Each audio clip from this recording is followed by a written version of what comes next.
took her down Bleecker Street.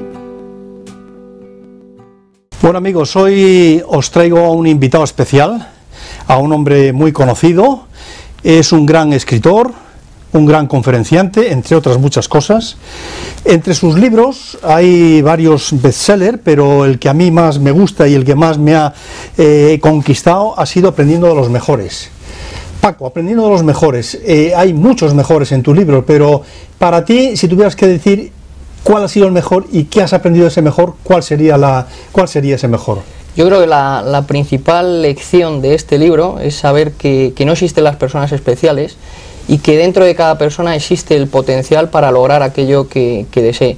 Después de investigar he descubierto que existe una creencia muy incrustada en la sociedad a pensar que las personas que consiguen resultados extraordinarios son personas mejores, son personas que tienen dones o talentos que otros no tienen, o que el universo ha dicho estos son los elegidos, y no es así. El problema nunca es nuestra incapacidad para lograr algo, el problema es la creencia de que no somos capaces. Al final uno se da cuenta que la principal debilidad humana es que nos infravaloramos, que creemos que no somos suficientemente buenos, las dudas que tenemos sobre nosotros mismos, y eso hace que la mayoría de la gente no lleve una vida de acuerdo a sus posibilidades reales, a su potencial, sino de acuerdo a sus limitaciones, a sus creencias mentales. Y lo que una persona cree determina lo que es capaz de hacer, porque creer que uno puede hacer algo te moviliza a ir a por ello, y creer que uno no puede hacer algo no te moviliza a ir a por ello, y que por tanto no se trata de poder, sino de creer que uno puede. Hay una frase que es con la que me identifico plenamente, que es una frase de Krishnamurti, que decía: la religión de todos los hombres debería ser aprender a creer en sí mismos. Todo parte de ahí, todo empieza por ahí. Creo que el libro ya se ha escrito incluso en chino. Está traducido al chino, ha sido nominado al premio Nobel Square al mejor libro de empresa, va por la 6ª edición, o sea que está funcionando muy bien. Todo un éxito, no me he equivocado en decir que es un bestseller. Pero ahora tienes otro segundo libro en cartel, que se llama Tu futuro es hoy, y si no me equivoco, bueno, no me equivoco porque lo he leído el libro, tienes un capítulo dedicado a algo que a mí me apasiona, que es la acción, la acción, porque estamos hartos de ver a mucha gente que habla de acción, pero no sale de la parálisis.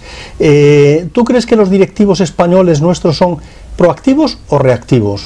Bueno, yo creo que la cuestión no es si los directivos son reactivos o proactivos.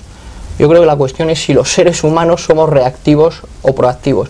Y existe una tendencia natural, una inercia natural en el ser humano a hacerlo más fácil, a hacerlo más cómodo, a ser reactivo. ¿Por qué? Porque tomar acción y cambiar siempre es incómodo. Cambiar y tomar acción supone hacer cosas que no haces habitualmente, salir de tu rutina habitual, y eso siempre causa inquietud. Pero hay que decirlo, crecimiento personal y comodidad son incompatibles. Uno sabe que está avanzando en la vida cuando estás incómodo. Si tu vida es demasiado cómoda, es probablemente porque estás estancado, ¿no?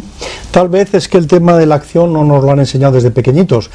¿Cómo crees tú que es, o cómo está ahora mismo el sistema educativo español? ¿Qué opinas del sistema educativo? Creo que la educación no te prepara para la vida. Creo que la educación te prepara para las normas que impone el sistema, y creo que si uno quiere tener éxito y si uno quiere triunfar, tiene que autoeducarse.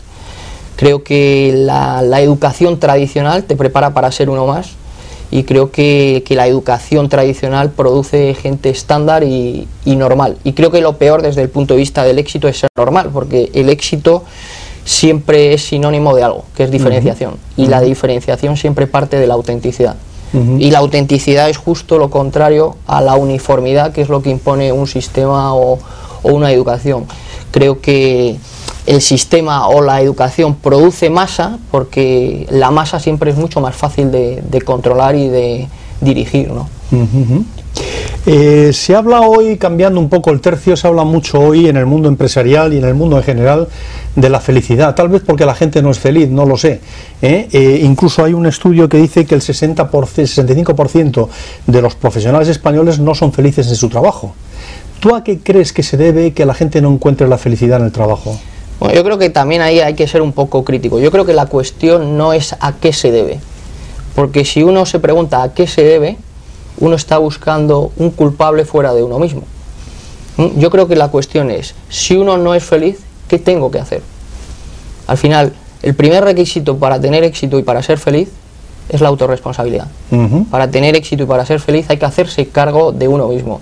Las personas de éxito, las personas felices son personas que ponen la responsabilidad sobre sus espaldas. Las personas de éxito y las personas felices son personas fuertemente orientadas a las soluciones. Y las personas de no éxito, no felices, son personas orientadas a las excusas. Y el gran peligro de buscar excusas es que si uno las busca siempre las encuentra.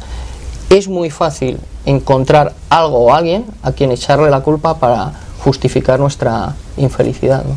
Alguien decía que la queja es quitarte la responsabilidad tuya para pasársela al otro. Cuando dices, mi jefe no me comprende, me quito la responsabilidad yo para pasársela a mi jefe.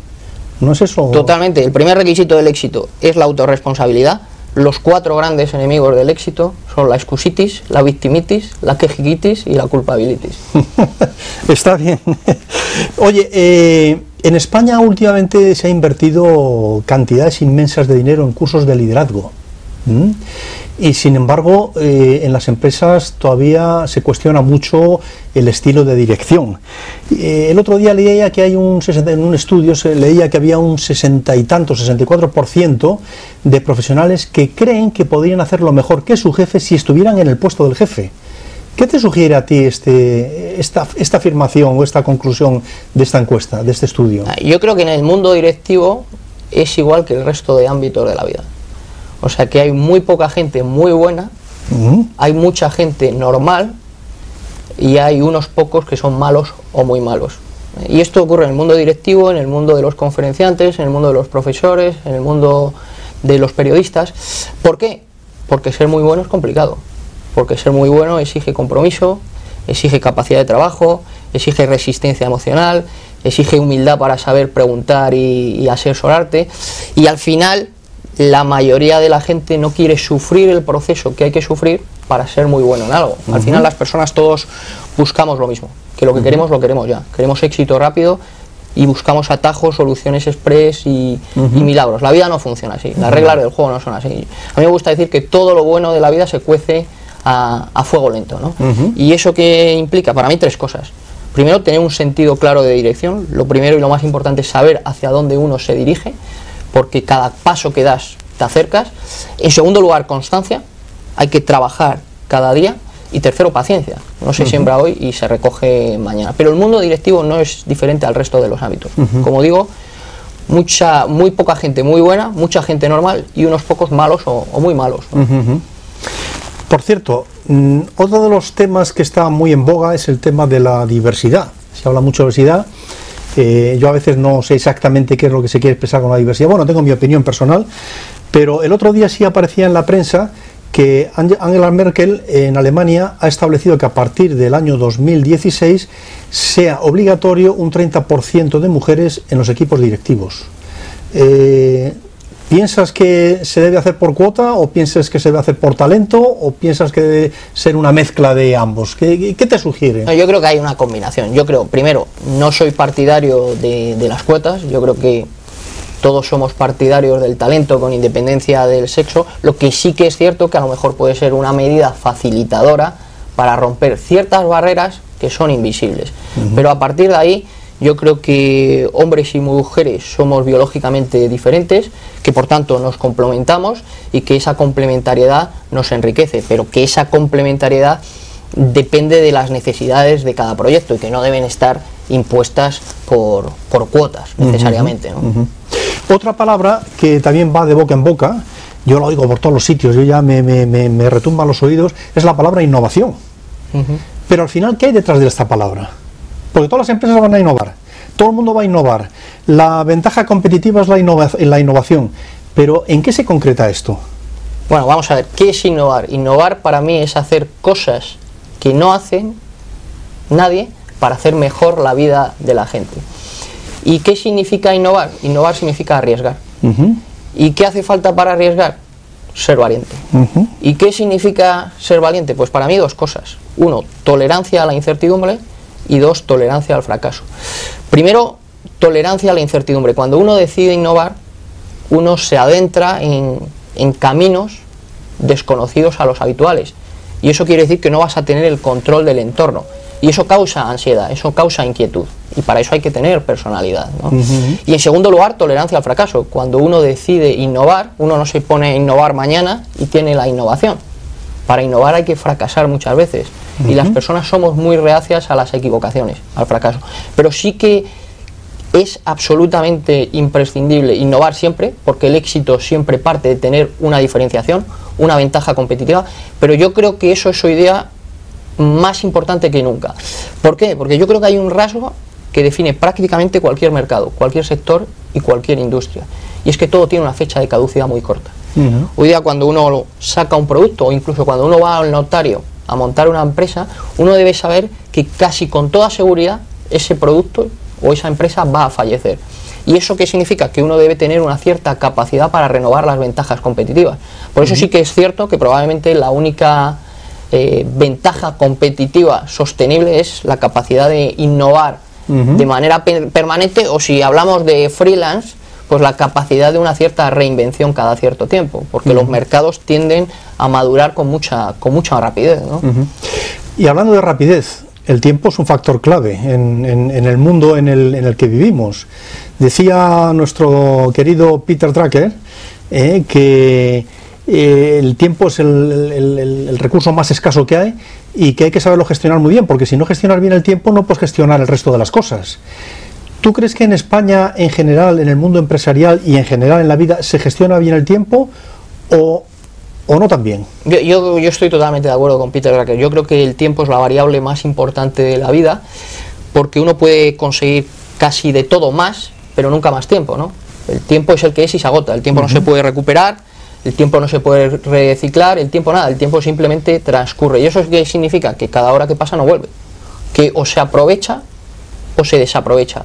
¿Y eso qué significa? Eso significa que para tener éxito hay que ser productivo, no hay otro camino. ¿Y qué hace falta para ser productivo? Pues para mí lo más importante es tener claras tus prioridades, porque cuando tienes claras tus prioridades es fácil tomar decisiones, es fácil saber a qué decir sí, que es aquello que te acerca a tus metas, y al resto de cosas hay que decir que no. Yo creo que una de las grandes mentiras en el mundo del management o en el mundo de la empresa o la vida en general es decir no tengo tiempo. Cuando una persona dice no tengo tiempo, en realidad lo que está diciendo es que no tiene claras sus prioridades. Siempre hay tiempo para lo que uno quiere que haya tiempo. ¿Por qué? Porque las prioridades son siempre una cuestión de agenda. Se hacen las cosas que están programadas, y si algo es importante para ti, estará en tu agenda, ¿no? Deduzco de tus contestaciones que cuando te hago la pregunta sobre directivos, tú la quieres ampliar a un espectro más amplio, pero lo que no cabe duda es que en las empresas los que llevan el timón son los directivos, y de que haya una buena gestión a que haya una mala gestión depende muchas cosas, de clima laboral, de satisfacción, etcétera, etcétera. Conectándolo esto con la innovación, se habla hoy del mundo digital, de que la empresa tiene que estar pues al tanto de las nuevas tecnologías. ¿Crees que los directivos, y aquí sí que hago énfasis porque ellos son los que tiran del carro, realmente se han enganchado a las nuevas tecnologías, al mundo digital? Pues creo que algunos se han enganchado y que la mayoría no se han enganchado. ¿Por qué? Por lo que decíamos antes, ¿no? Que el ser humano existe una tendencia a ser reactivo. Pero es importante lo que me decías tú, que yo lo traslado en general porque los directivos son personas. Y al final las empresas son personas. Y el mundo de la empresa es un reflejo de la sociedad en muchos aspectos. Entonces, ¿quiénes han dado ese paso al mundo digital? Pues quienes quieren ser responsables de su vida.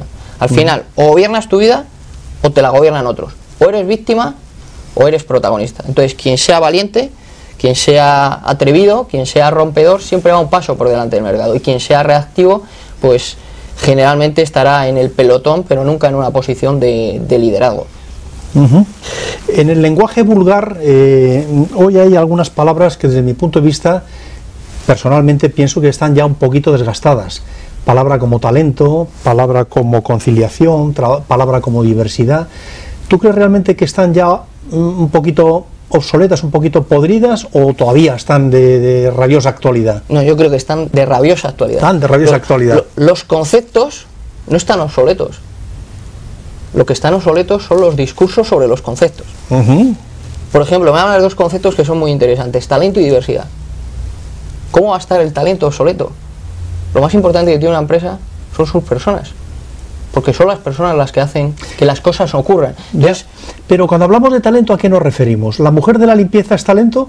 Por supuesto que es talento. Todo es talento. Todo es talento. Porque el talento en general no existe. Existe el talento existe talento directivo, existe talento como vendedor, existe talento como recepcionista, todo es talento. El talento es aquello que te permite desempeñar una labor con excelencia.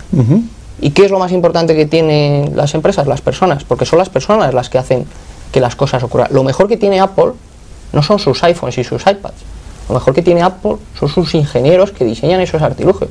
Lo mejor que tiene o que tenía el Bulli de Ferran Adrià no eran sus platos exquisitos. Lo mejor que tenía el Bulli era su equipo de chefs y de gente que hacía esos platos.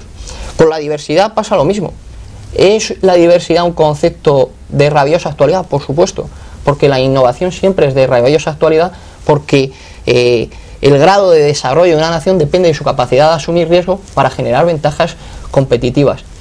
Y la diversidad es la base de la innovación, siempre. La innovación surge del roce de cosas diferentes, de disciplinas diferentes, de culturas diferentes, de personas diferentes. De ahí nace la innovación. Entonces, los conceptos son totalmente de rabiosa actualidad, pero lo que está caduco es que hay mucho discurso. Entonces lo que hay que hacer es pasar del plano del discurso al plano de la acción, que es lo que hablamos en la pregunta tuya anterior. Pero por supuesto, sin talento no se llega a ningún sitio, y probablemente el punto de partida de las empresas que triunfan es siempre la selección de personal. Para terminar ya nuestra entrevista te voy a hacer dos preguntas, o mejor dicho, te voy a comentar dos titulares de prensa. Perfecto. Para que me digas qué te sugieren estos dos titulares. Uno de ellos dice, por ejemplo, que el 46% de los asalariados españoles ganan 1.000 o menos euros al mes. Pues diría que la única forma en esta vida de ganar lo que te mereces es cobrar por resultados. Y que si quieres cobrar por resultados tienes que aprender a trabajar por ti mismo. Que en la vida hay dos tipos de personas: los que buscan seguridad y los que buscan libertad. Y que cuanto más seguridad busca una persona, más poder está entregando sobre su vida. Y que por tanto, que si uno quiere ser más libre, tiene que aprender a ser autorresponsable. Porque si no te autorresponsabilizas, te vuelves dependiente de terceros y quedas demasiado expuesto al viento que sopla en cada momento. La cuestión es, ¿cómo se convierte uno en más autorresponsable? Invirtiendo en ti mismo. Y cuanto más inviertes en ti mismo, más opciones tienes en la vida y mejor te va. Cuanto más estudias, cuanto más te formas, cuanto más cultivas tu red de contactos, cuanto más experiencia tienes, más oportunidades aparecen en tu vida. De hecho, ese es el subtítulo de Aprendiendo los Mejores. Tu desarrollo personal es tu destino. O dicho de otra manera, que la persona en la que te conviertes se refleja en lo que obtienes. Y que tu nivel de ingresos solo puede crecer hasta el nivel al que crezcas tú. O sea, que aprende más para ganar más. Invierte más en ti mismo para que te vaya mejor. Y que si quieres ser una persona superior a la media en ingresos, conviértete en una persona superior a la media, ¿no? No hay nada como invertir en el propio desarrollo personal. Y el otro titular que te quería comentar es: las madres son más productivas que las mujeres sin hijos. Pues totalmente de acuerdo, totalmente de acuerdo. Tú que tienes mucha experiencia sabes que hay una frase que dice: si quieres que alguien te haga un trabajo, pídeselo a quien esté ocupado, porque quien esté sin hacer nada no tendrá tiempo, ¿no? No sé si sabes, Jaime, seguro que sí, pero ¿cuál es el día más productivo de la semana? ¿El día más productivo de la semana? ¿Lo sabes? Pues no lo sé, puede ser el domingo. Bueno, laboral me refería. Ah, laboral el lunes. El viernes. El viernes.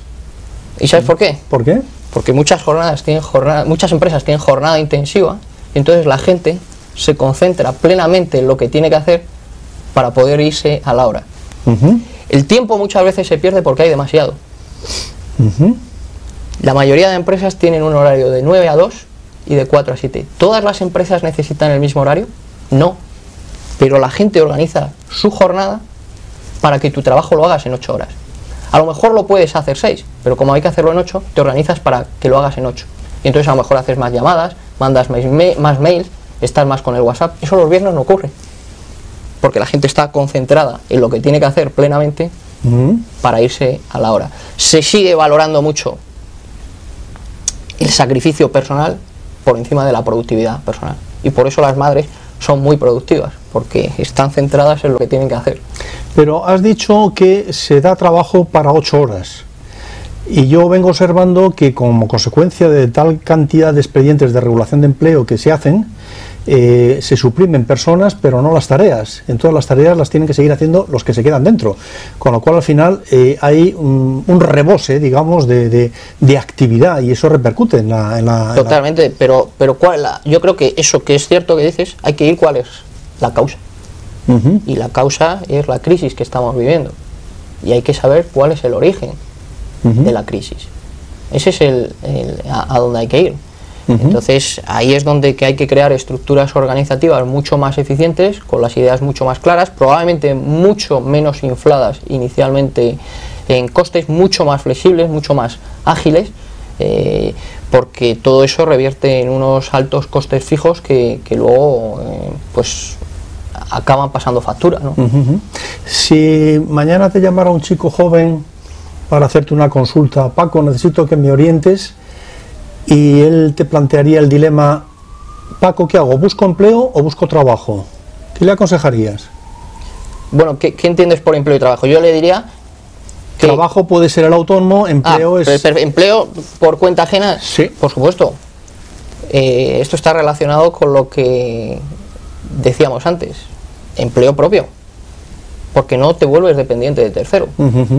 El problema es por qué la gente no emprende, porque emprender, como todo, hay que desarrollar unas habilidades y poner la responsabilidad sobre ti mismo, y continuamente estudiar, practicar y desarrollar esas habilidades. Pero un emprendedor y un autónomo al final depende del mismo, y eso es bueno, porque te vuelve autorresponsable. Yo creo que a la gente hay que empujarla a un concepto que es importante, que es aprender a buscarse la vida. Y eso, de una u otra manera, todos somos emprendedores. Lo que pasa es que eso está un poco acallado. Entonces, que se desarrolle personalmente para que pueda construir aquella vida que él quiere. Bueno, pues tengo que darte las gracias, Paco, por estos minutos que nos has concedido. Seguramente la gente va a disfrutar con todo lo que has dicho. Quiero aprovechar también a dar las gracias al director del Hotel Hesperia, que nos ha dejado esta magnífica suite para poder tener esta entrevista, porque si no es muy difícil el poder desarrollar este tipo de actividades. Y nada, simplemente recomendaros que entréis en la página web de... ¿cuál es la página web exactamente ¿cuál es? La página web personal es franciscoalcaide.com, y la de los libros es aprendiendodelosmejores.es y tufuturoeshoy.com, que decías antes que es el libro que acabamos de publicar recientemente, que quiero decirlo, está escrito junto a con Laura Chica, @ Laura_Chica, y es laurachica.com. Pues nada, yo el último, el de Tu Futuro Soy, lo recomiendo ya. Yo ya lo acabo de terminar de leer, y desde luego es un libro que te va a ayudar mucho a poner la cabeza donde la tienes que poner. Pues nada, Paco, muchas gracias. Gracias a ti por invitarme, un placer. Muy bien.